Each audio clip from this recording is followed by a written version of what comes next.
Bonjour. Alors pour aujourd'hui, encore un chapitre important qui porte sur la proportionnalité. Voici les paragraphes que nous allons traiter. Proportionnalité, définition. Quatrième proportionnel, pourcentage. L'échelle sur une carte de géographie. Mouvement uniforme et son diagramme. Et enfin, des graphiques de relation y égale à x. Alors, je commence. Premièrement, la définition de la proportionnalité sur un exemple. Très facile. 6 divisé par 2, ça fait 3. 12 divisé par 4, ça fait 3. Eh bien, on dit que 6 et 12 sont proportionnels à 2 et 4. Par exemple, vous voyez, 12 est le double de 6. Eh bien, 4 aussi est le double de 2.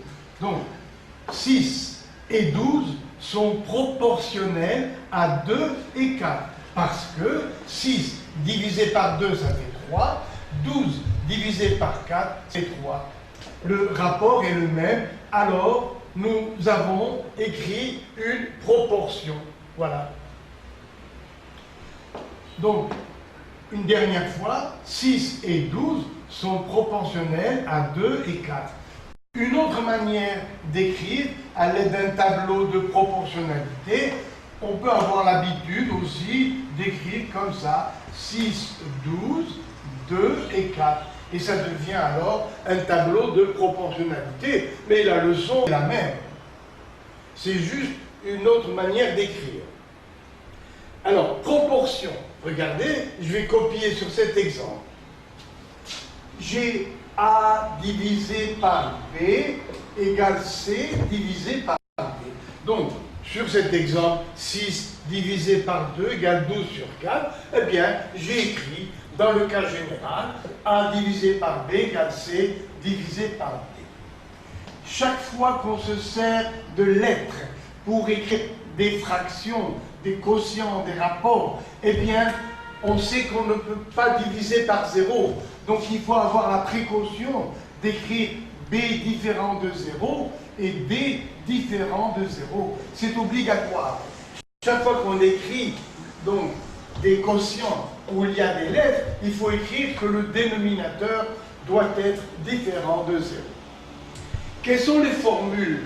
Eh bien, regardez, nous allons réduire au même dénominateur BD. Voilà. Là, j'ai B en bas, au dénominateur. Maintenant, j'ai multiplié par D.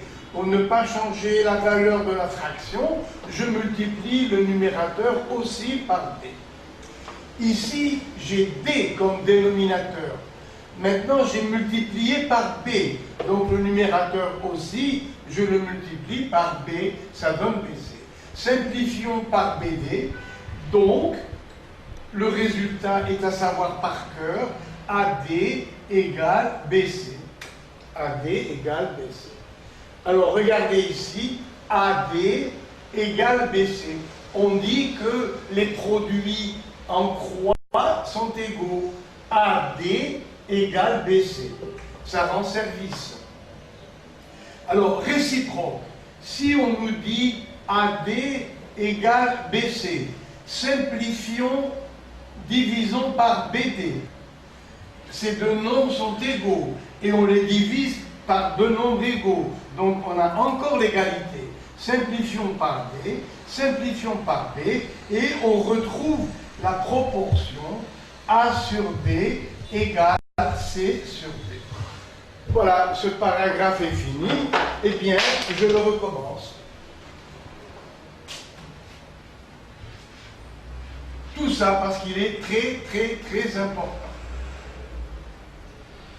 Alors, voici un exemple de proportion. On appelle proportion l'égalité de deux rapports. Au lieu de dire fraction avec des chiffres, lorsque l'on a des lettres, on dit rapport ou quotient. Donc, voici une proportion.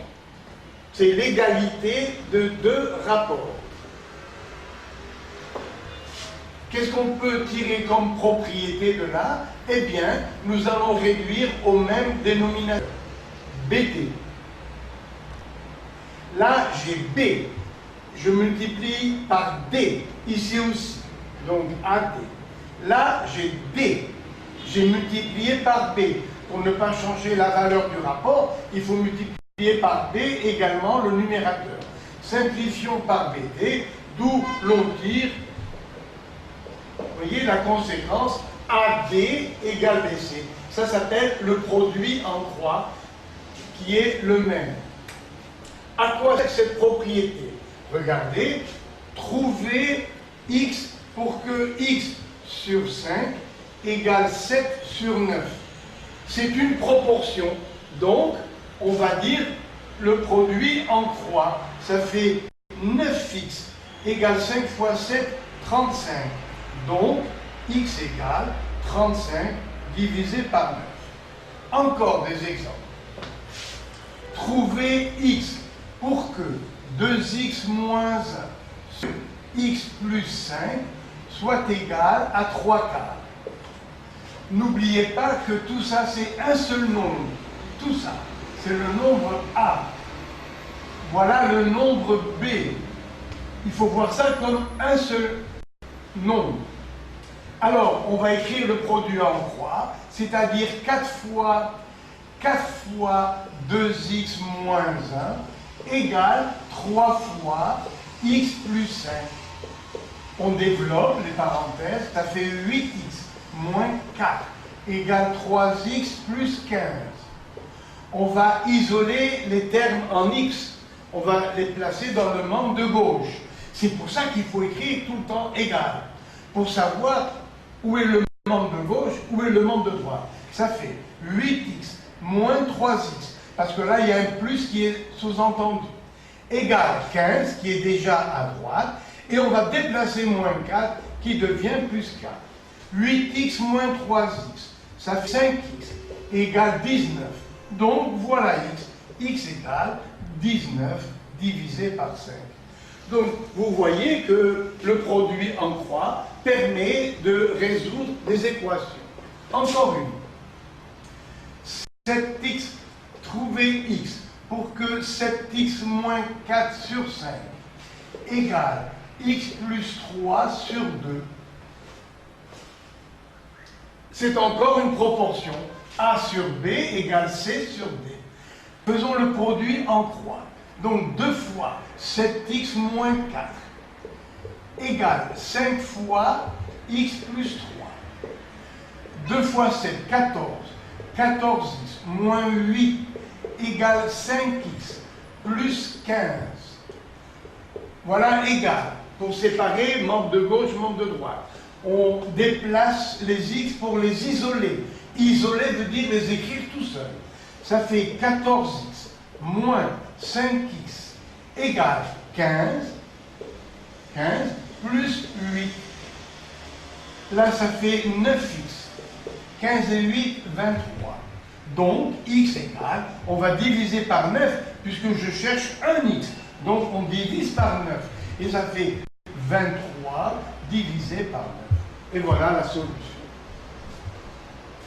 Donc, à partir de la proportion A sur B égale C sur D, ne jamais oublier le produit en croix, c'est-à-dire AD égale BC.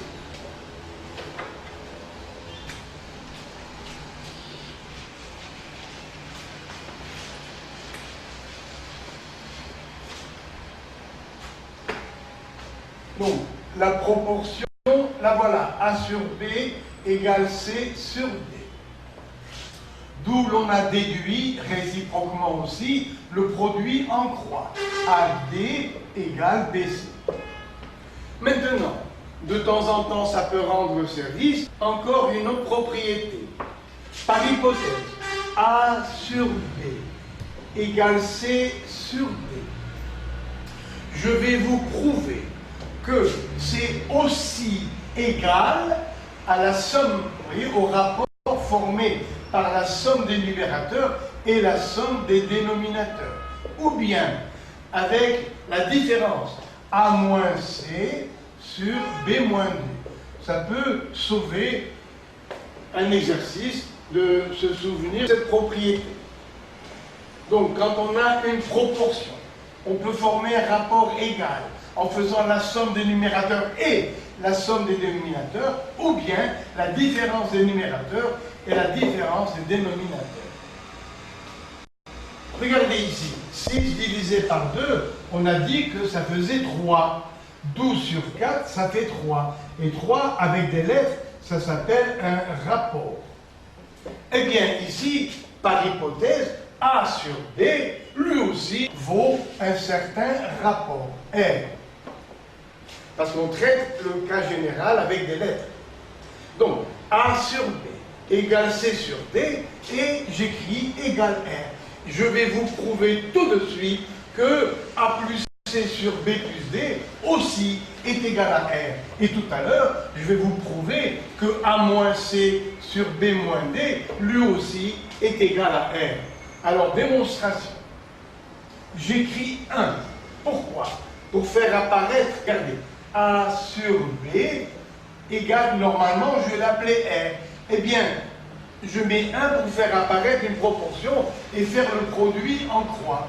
Donc, vous voyez que A, que multiplie 1, ça fait A, égale BR. A égale BR.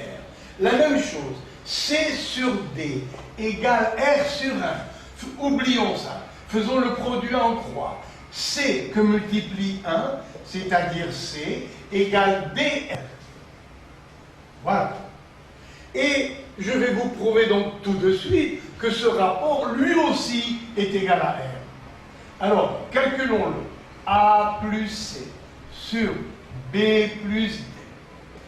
Remplaçons A par BR, ici. Je remplace A par BR, plus C, il vaut DR, sur B plus D. On met R en facteur. Ça fait R facteur de B plus D. B plus D. Vérifions. BR, le voilà, plus DR, le voilà. Et à diviser par B plus D. Simplifions par B plus D, et vous voyez que ce rapport, lui aussi, est égal à R. Et pour celui-là, calculons A moins C sur B moins D. Toujours, grâce à ça. A, on le remplace par BR, et C, on le remplace par DR. Alors, A, c'est BR, le voilà. BR moins C, qui est égal à DR. Sur B moins D, mettons R en facteur. Facteur de B moins D. Vérifions. BR, le voilà, moins DR, le voilà, il n'y a pas de faute, sur B moins D. On simplifie par B moins D, et vous voyez que ce rapport, lui aussi, est égal à R. Et voilà la propriété. Vous serez considérés comme des bons élèves si vous avez ça en tête. Donc, à partir de la proportion A sur B égale C sur D, eh bien, on peut donc se servir éventuellement du fait que c'est aussi égal à la somme des numérateurs et la somme des dénominateurs, ou bien au rapport formé par la différence des numérateurs et la différence des dénominateurs.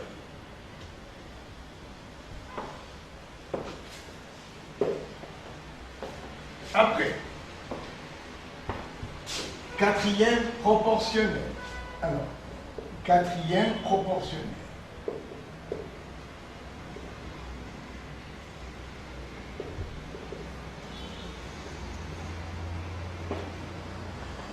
Je pars de la proportion A sur B égale C sur B.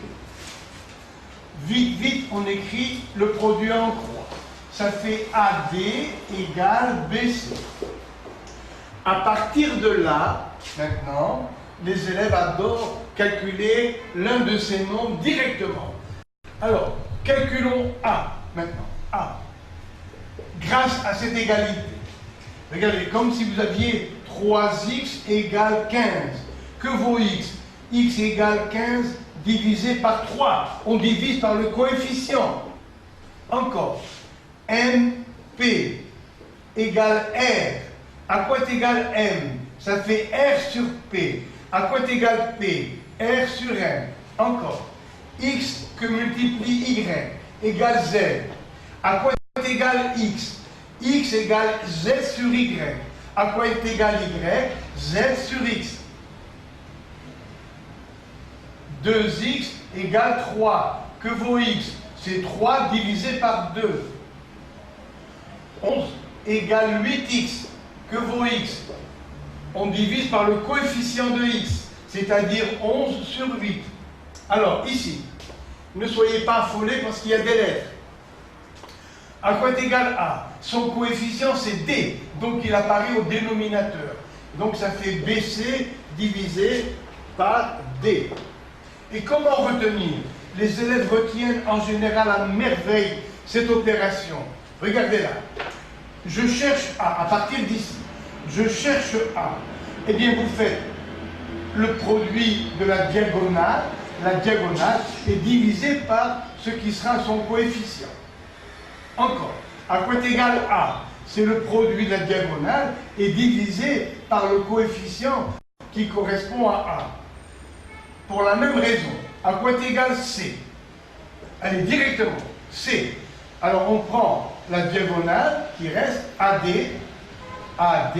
et on divise par le nombre qui doit multiplier C, le coefficient de C. Encore, à quoi est égal B?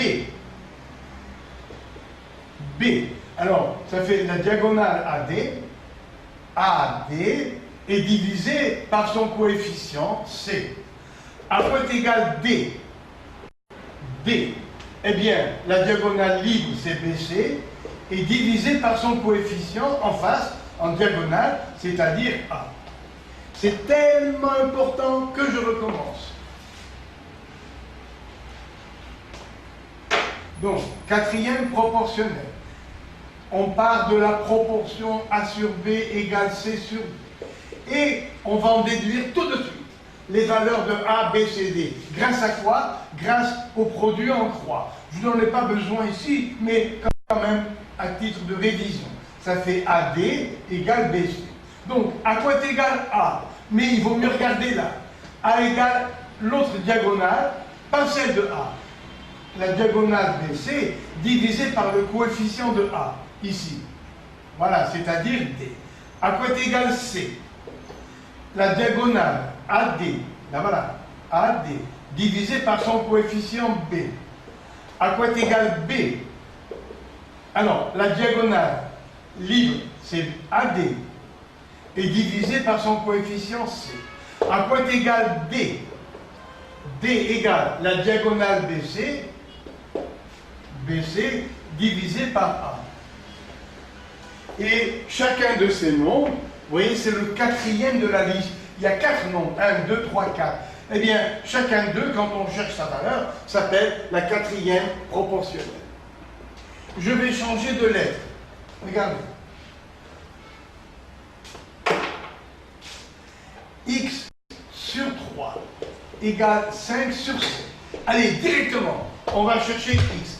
Alors, directement, je sais que les élèves adorent cette méthode, c'est la plus rapide.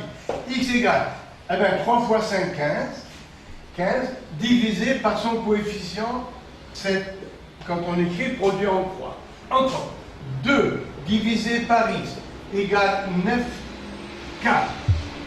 Allez, à quoi est égal X?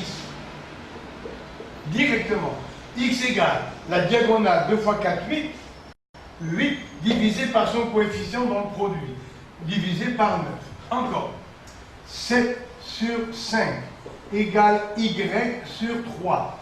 À quoi est égal Y? Y égale, alors la diagonale, 7 fois 3, 21, divisé par 5. Le dernier exercice. 7 sur 6 égale 5 sur U. À quoi est égal U? Alors, U égale 5 fois 6, 30.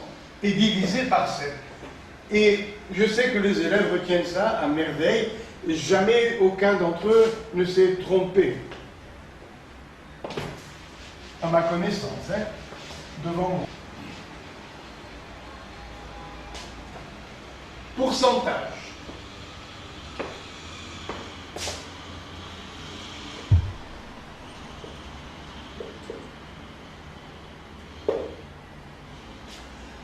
Alors, un exemple. Dans une classe où il y a grand N égale 25 élèves, il y a le nombre G égale 10 qui sont des garçons. Quel est le pourcentage de garçons? Alors, regardez, on fait un petit tableau de proportionnalité. Il y a, voilà, le nombre de garçons, le nombre total d'élèves. Il y a 10 garçons sur 25 élèves.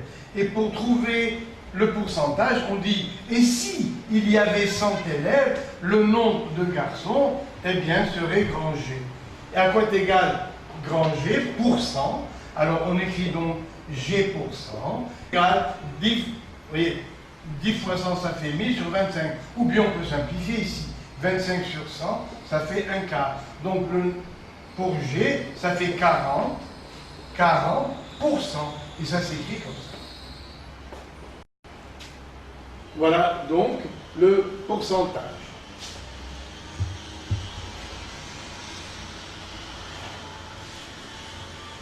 Dans un jardin, il y a bien sûr des fleurs qui sont plantées. Alors, nous avons par exemple 28 fleurs qui poussent. Et parmi elles, il y a 7 marguerites. Quel est le pourcentage de marguerites? Eh bien, vous dressez votre tableau de proportionnalité et ici, vous mettez marguerite, nombre total de fleurs.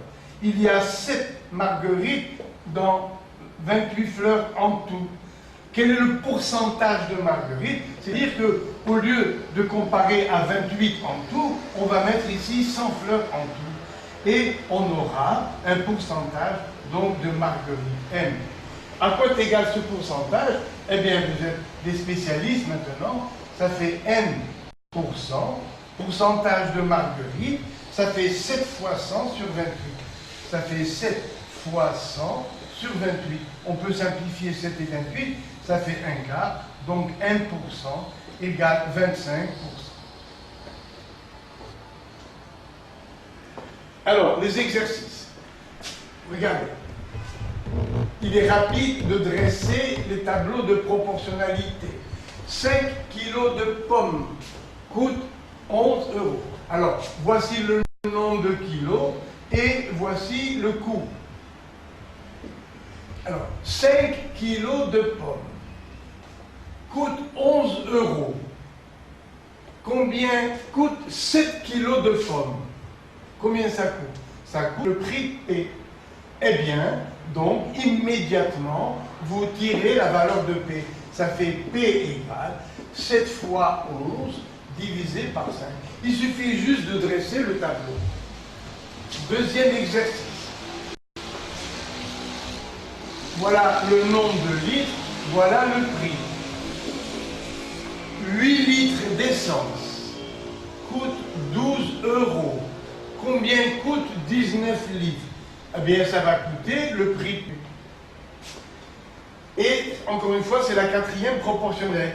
Et vous tirez directement que P égale 12 fois 19 et divisé par 8.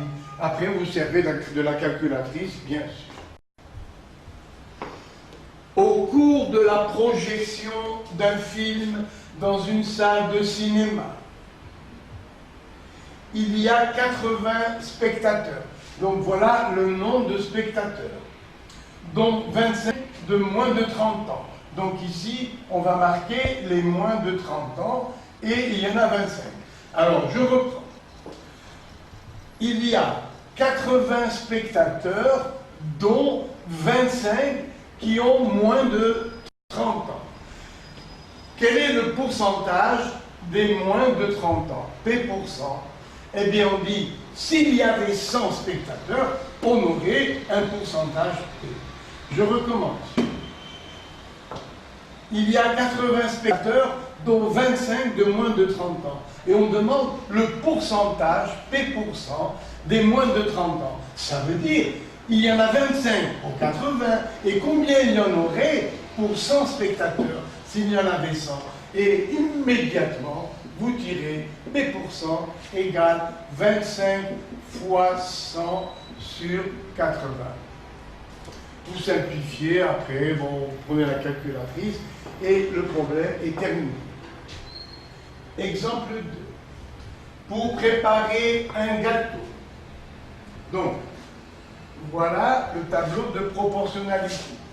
Voici le gâteau, un gâteau. Combien pèse ce gâteau? Le gâteau pèse 1,2 kg, c'est-à-dire, on va prendre en grammes, 1200 grammes. Il faut de la farine, 400 grammes, du sucre, 300 grammes, du chocolat, 250 grammes, du beurre, 200 grammes, et 50 grammes de vanille. Voilà. Question, calculer le pourcentage de chacun des ingrédients. Alors, le pourcentage de farine, je l'appelle F. De sucre, je prends la première F, ça fait S. Voilà, en pourcentage. De chocolat, je l'appelle C. De beurre, B. De vanille, V. Et là, j'ai 1200 grammes pour un gâteau. Donc, à quoi est égal F, le pourcentage de farine? F égale 400 divisé par 1200. Alors, pour 100, voilà, on veut chercher pour 100 grammes. Vous vous dites, puisqu'on demande le pourcentage, si le gâteau pesait 100 grammes, quel serait le pourcentage? Alors, ça nous donne donc F pour 100 égale 400 fois 100 divisé par 1200. Voilà le pourcentage de farine. Pourcentage de sucre. S pour 100 égale 100 fois 250, 250 fois 100 divisé par 1200. Pourcentage de chocolat égale 250 fois 100 divisé par 1200. 1200, vous voyez, c'est le coefficient de chacun des ingrédients. Après, le beurre. Pourcentage de beurre. Oubliez tout ça. Vous prenez les extrêmes. 200 fois 100 divisé par 1200. 200 fois 100 divisé par 1200. Enfin, pourcentage de vanille. Oubliez tout l'intérieur de l'eau, prenez les extrémités, pourcentage de vanille, ça fait 100 fois 50, 100 fois 50 et divisé par 1200. Donc chaque fois qu'on vous demande un pourcentage, vous mettez sur votre tableau, en face des pourcentages, vous mettez pourcent.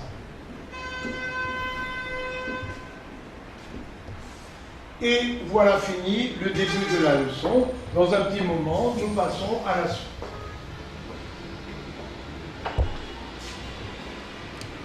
Alors, paragraphe suivant, l'échelle sur une carte. Ce cadre, vous voyez, ce rectangle représente une carte. Et là, nous avons deux villes A et B. Dans la réalité, elles sont distantes de 300 km. Mais sur cette carte, il n'y a que 2 cm. pour AB. Donc, quelle est l'échelle de cette carte? Alors, l'échelle, c'est le rapport entre la distance sur la carte divisée par la distance réelle, grand D réel. Voilà, à retenir. Donc, on appelle l'échelle d'une carte de géographie le rapport, donc la division, le rapport qu'il y a entre la distance mesurée sur la carte et la distance réelle. Dans cet exemple, eh bien, l'échelle égale, alors, la distance sur la carte, 2 cm, et la distance réelle, 300 km, d'accord? Mais, dans un rapport, il faut que les unités soient les mêmes. Donc, les 300 km, il faut les convertir en centimètres. 300 km, je multiplie par 1000 pour avoir des mètres. Je multiplie par 100 pour avoir des centimètres. Donc, n'oubliez pas, bien sûr, dans un rapport, il faut qu'il y ait absolument les mêmes unités. Par exemple, si vous avez 300 € à diviser par 50 $, eh bien ça ne va pas. Il faut qu'il y ait la même unité pour les deux nombres, pour les deux mesures. Et là, après, vous divisez par 2, ça fait E égale 1. Alors, centimètre disparaît, vous voyez, ça donne un nombre abstrait sur... Alors là, on a 300 000, alors les 3 zéros, 30 millions. Je divise par 2, ça fait 15 millions. Vous voyez, 3 zéros, 3 zéros. Ça fait 30 millions. On divise par 2, ça fait 15 millions. Comment dire l'échelle? On dit que c'est une échelle à 1/15 millionième. Encore, je répète, comment prononcer l'échelle? On dit que l'échelle sur cette carte est à 1 sur 15 millions, c'est-à-dire 1/15 millionième. Voilà comment on prononce. Encore un petit exemple. Alors, sur la carte, la distance, c'est 5 cm. La distance réelle, c'est 800 km. Calculer l'échelle. Alors, l'échelle, c'est petit d sur grand D, à condition que les deux nombres soient mesurés avec la même unité. Prenons le centimètre. Ça fait 5 sur 800. C'est des kilomètres. Je multiplie par 1000. Ça fait des mètres. Et par 100. Voilà, on va simplifier. Ça fait 5 sur 80. Donc, échelle égale 5 sur 80, ça fait 1 sur 16. Et je mets 6 zéros.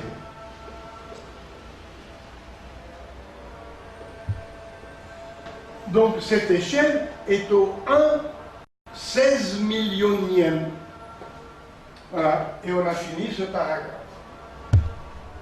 Mouvement uniforme.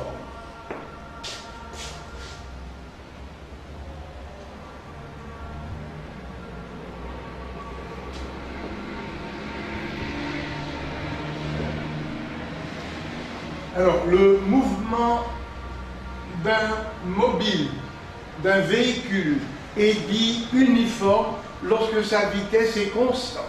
Donc, le mouvement est dit uniforme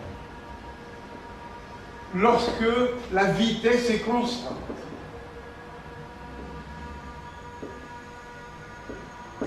Voilà. Prenons un exemple très simple. Une moto roule à la vitesse de 50 km par heure pendant 2 heures. Quelle est la distance parcourue? Eh bien, 5 km par heure. Ça veut dire à chaque heure, le conducteur de la moto, vous voyez, fait 50 km. La moto fait 50 km à chaque heure. Or, elle va pendant 2 heures régulièrement. Donc, la distance parcourue, ce sera 100 km. Encore. la vitesse est de 50 km par heure. Ça veut dire qu'à chaque heure, la moto fait 50 km. Elle roule régulièrement, d'où le nom de vitesse uniforme, pendant 2 heures. Puisque à chaque heure, elle fait 50 km, en 2 heures, elle va en faire 100.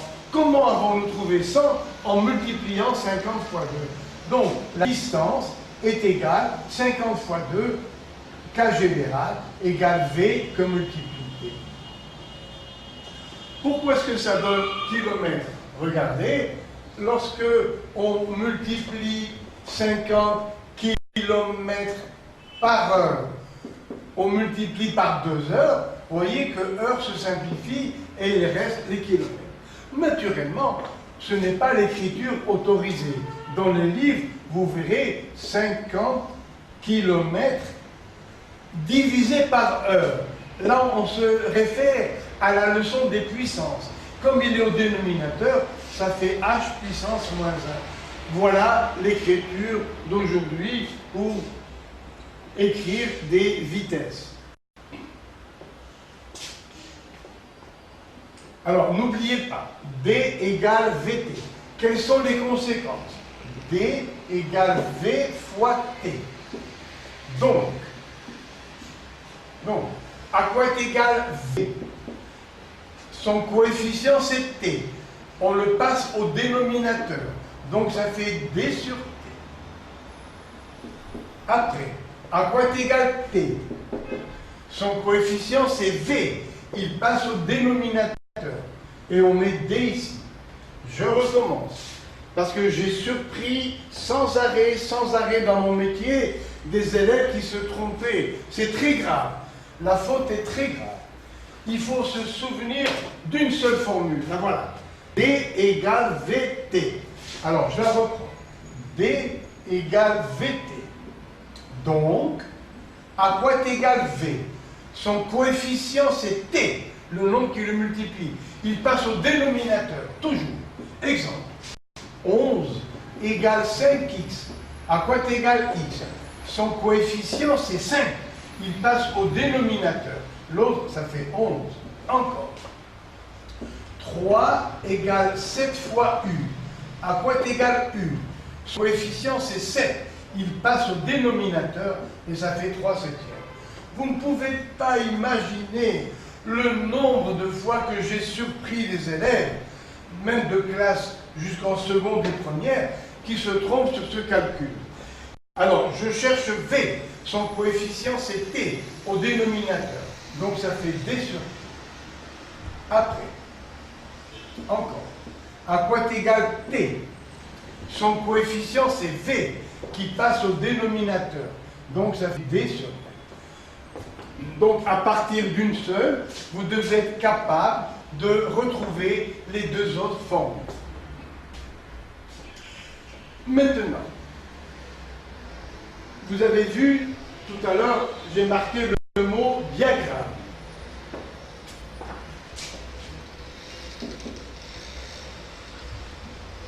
Le diagramme, c'est la représentation graphique. Alors, la formule, c'est D égale VT. Prenons le cas de la moto. V égale 50 km par heure. Donc, regardez ici, V est en kilomètres par heure, divisé par heure. Le temps est en heure. Donc, la vitesse en kilomètres par heure. Le temps est en heure. Et quand on multiplie, ça nous donne la distance en kilomètres. Je recommence.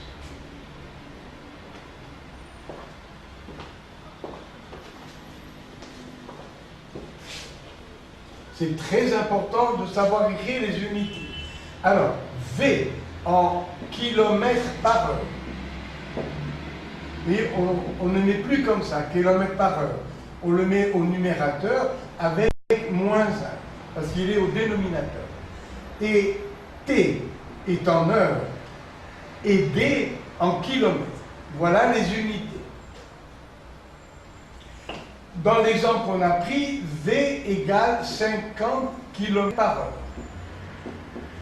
On va représenter graphiquement ce mouvement qui est défini par D égale V vaut 50. Ça fait 50 fois T. Là, on ne met pas d'unité, on les met seulement pour les résultats à la fin. Alors, on va représenter l'égalité, qu'on appelle aussi une relation, entre D et T. Pendant 1 heure ou 2 heures, c'est le test qui vous le dit. Alors, sur un graphique, regardez, on met le temps en abscisse et la distance parcourue, le chemin en ordonnée. D égale 50 fois T. On va graduer en heures, 1 heure, 2 heures, et là on met simplement heure. Voilà le départ. Ici, on va marquer 50 km, 100 km. Seulement ici, on met kilomètres. Je vais ajouter une autre. Voilà, 150. Voilà. Alors, D en kilomètres. Alors, voilà comment se présente le graphique. Lorsqu'il s'agit du temps, ce graphique s'appelle diagramme. Alors, représentons. Pour T égale 0, c'est-à-dire au départ. 0 fois 50, ça fait 0. Donc, le véhicule est ici. La distance parcourue est nulle, puisqu'il démarre. Voilà, au démarrage. Si T égale 1, 1 fois 50, ça fait 50. Donc, en ordonnée, je mets 50. Voilà le point représentatif. Pour T égale 2, 2 fois 50, ça fait 100. Etc., etc. Voilà, 100 km. Alors, regardez bien, pour T égale 0, D égale 0. Pour T égale 1, D égale 50. Normalement, ça suffit. Puisque T est du premier degré, on démontre que le graphique est une droite. Voici la droite. Combien de temps? Eh bien, le livre, le texte va vous donner combien d'heures cette moto roule. Voici maintenant ma question piège. Je demande aux élèves, à la date T égale 1 heure, où est la moto? Et chaque élève a dit, voici la moto. C'est faux. Là, c'est seulement la distance parcourue. La moto, elle est là. Elle est sur le chemin parcouru. Voici le chemin qui est parcouru par la moto. Donc, au bout d'1 heure, d'accord, le chemin parcouru, c'est 50, mais la moto est ici. Voilà où est la moto. Au bout d'1 heure, elle est là. Au bout de 2 heures, où est la moto? 2 fois 50, ça fait 100. La distance parcourue, d'accord, elle vaut 100. Mais la moto, elle est sur le chemin, elle est là. Voici la moto. Elle est ici. Et encore une question piège. Le texte vous dit, après 2 heures de parcours, le conducteur de la moto s'arrête pendant 1 heure. Ah, alors, après 2 heures de parcours, le conducteur de la moto s'arrête pendant 1 heure. Voilà 1 heure. 1 heure de parcours. Dire que le véhicule s'arrête, ça veut dire que la distance n'augmente plus. Donc voilà la représentation graphique. Donc au début, pendant les 2 heures, la moto roule à 50 à l'heure, voilà son diagramme. Mais après, le texte vous dit, le conducteur s'arrête pendant 1 heure. Donc pendant 1 heure, la distance n'augmente pas, mais le temps augmente de 1 heure. Donc voilà ici le diagramme du repos. Après, le texte vous dit, le conducteur revient sur ce point de départ. Il retourne à la vitesse, par exemple, de 50 à l'heure. Donc vous vous dites, au bout d'1 heure, le chemin parcouru, c'est 50. Mais il est parcouru dans l'autre sens. Et voilà la représentation graphique de ce diagramme.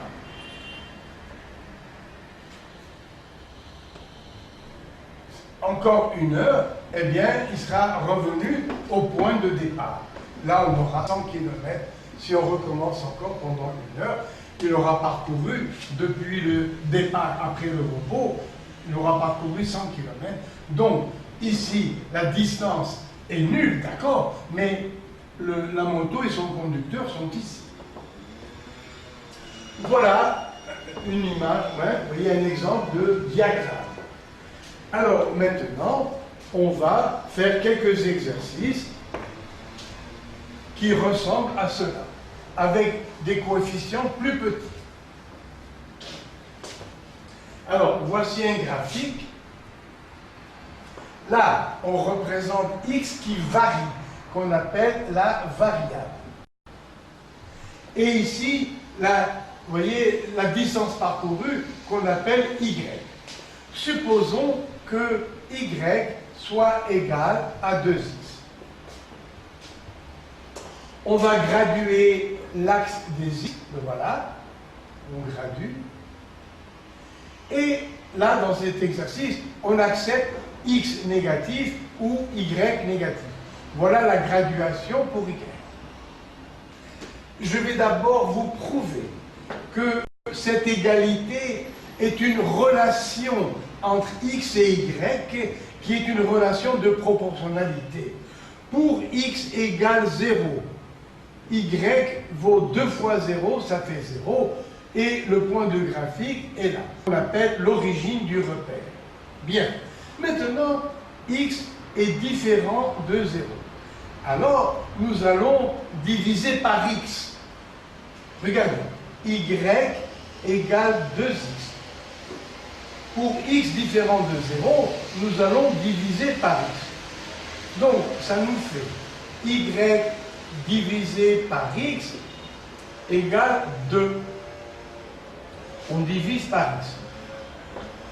Donc, 2 sur 1. Et maintenant, on va écrire ici 2, 3, 4. Alors, si x vaut 1, y vaut 2. Si x vaut 2, y vaut 4, parce qu'on doit toujours garder la valeur 2. 4 demi, ça fait 2. Donc, si x double, y double, si x triple, eh bien, on aura ici 6. Ça a triplé par rapport à 2. Si x vaut 4, x a quadruplé, eh bien, au numérateur, on aura 8. Donc, vous voyez que l'égalité y égale 2x, qu'on peut écrire y sur x égale 2, pour x différent de 0, c'est une relation de proportionnalité. Ça veut dire que si x double, y double, si x triple, y triple, si x quadruple, 4 fois plus, y quadruple. Représentation graphique. Si x vaut 1, y vaut 2. Si x vaut 1, y vaut 2. Et chaque fois que x et y sont au premier degré, la représentation graphique est une droite. Et voilà la droite. Si, dans certains problèmes, x peut être négatif, si x vaut moins 1, y vaut moins 2. Donc là, on peut lire moins 2. Encore. Y égale moins 3x. On va représenter graphiquement. Alors, si x vaut 0, on commence toujours par 0. 3 fois 0, 0. Donc, le point du graphique est à l'origine du repère. Si x vaut 1, y vaut moins 3. Si x vaut 1, y vaut moins 3, moins 1, moins 2, moins 3. Voilà le point du graphique. Et puis, vous les joignez. Le problème est fini. Et voilà. Alors, donc, encore quelques exercices pour vous donner l'habitude et une bonne compréhension. Alors, y égale 1 demi de x. Voilà l'unité. Cette égalité s'appelle une relation entre x et y. Maintenant, si on écrit y, vous voyez que y dépend de la valeur donnée à x. On dit que y est fonction de x. Fonction, ça dépend de x. Regardez ici, si x vaut 4, y vaut 2. Si x vaut 10, y vaut 5. Donc la valeur de y dépend de x. On écrit fonction de x. Et chaque fois que x est au premier degré, sous cette forme, un chiffre, vous voyez, une fraction, un nombre que multiplie x, la fonction f s'appelle une fonction linéaire. Je recommence. Regardez, chaque fois qu'on a la forme y égale un nombre que multiplie x, la valeur de y dépend de x. Et dépend de x, on dit est fonction de x. Et cette fonction, sous cette forme, un nombre que multiplie x, s'appelle une fonction linéaire, que l'on va représenter par des droites. Alors, la première, si x vaut 0, y vaut 0, toutes les droites vont passer par l'origine. Parce qu'à chaque fois que l'on dira x égale 0, on trouvera y égale 0. Donc, les représentations graphiques qui sont des droites vont toutes passer par l'origine. Au lieu de dire ici x égale 1, il vaut mieux dire x égale 2. Si x égale 2, 2 demi, ça fait 1. Si x égale 2, y vaut 1. Et voilà la représentation graphique du premier exemple, y égale 1 demi de x. Ces égalités s'appellent équations. Équations des droites qui sont dessinées. Donc, cette droite D a pour équation y égale 1 demi de x. Deuxième exemple. Y égale 4 tiers de x. Encore une fois, x est au premier degré. C'est la forme AX. Alors, si x vaut 0, je suis obligé de le dire. 4 tiers fois 0, ça fait 0. Si x vaut 0, eh bien, y vaut 0. Et maintenant, il vaut mieux dire x égale 3 pour qu'on puisse simplifier. Si x vaut 3, y vaut 4. Je répète, si x vaut 3, 1, 2, 3, y vaut 4. 1, 2, 3, 4. Et vous joignez ces deux points. Donc, voilà la représentation graphique de la deuxième relation, y égale 4 tiers de x. Alors, y, pour ne pas oublier, on marque ici 4 tiers de x. On marque l'équation sur la droite. Continuons.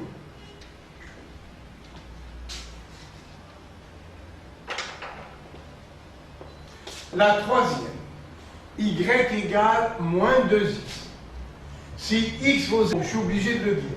Si x vaut 0, y vaut 0. Donc la droite va passer par l'origine. Si x vaut 1, y vaut moins 2. Je répète, si x vaut 1, y vaut moins 2. Regardez ma main. Si x vaut 1, y vaut moins 2. Moins 1, moins 2. Quand y est positif, on monte. Y négatif, on descend. Et voilà la représentation graphique. C'est la droite D3. Quelle est son équation? Son équation, c'est y égale moins 2x. Encore. La quatrième. Ah, voilà. Pardonnez-moi, pour x égale 0, y égale 0. La droite va passer par l'origine. Et là, il vaut mieux dire x égale 5 pour qu'on puisse simplifier. Si x vaut 5, je simplifie, y vaut moins 2. Regardez ma main. Si x vaut 5, 1, 2, 3, 4, 5. Y vaut 2. Si x vaut 5, je simplifie. Y vaut moins 2. Si x vaut 5, y vaut moins 2. Moins 1, moins 2. Et voilà la droite qui représente l'équation y égale moins 2x sur 5. Y égale moins 2x sur 5. D4. Allez, la dernière. Y égale 2x sur 3. Pour x égale 0, y vaut 0. La droite va passer par l'origine. Là, vous voyez, maintenant vous êtes habitués, il faut dire x égale 3. Comme ça, on simplifie. Si x vaut 3, y vaut 2. Suivez ma main. Si x vaut 3, y vaut 2, et vous joignez les deux points, et ça vous donne la droite des 5 d'équation y égale 2x sur 3. Alors, je vous laisse et je vous dis à la prochaine séance.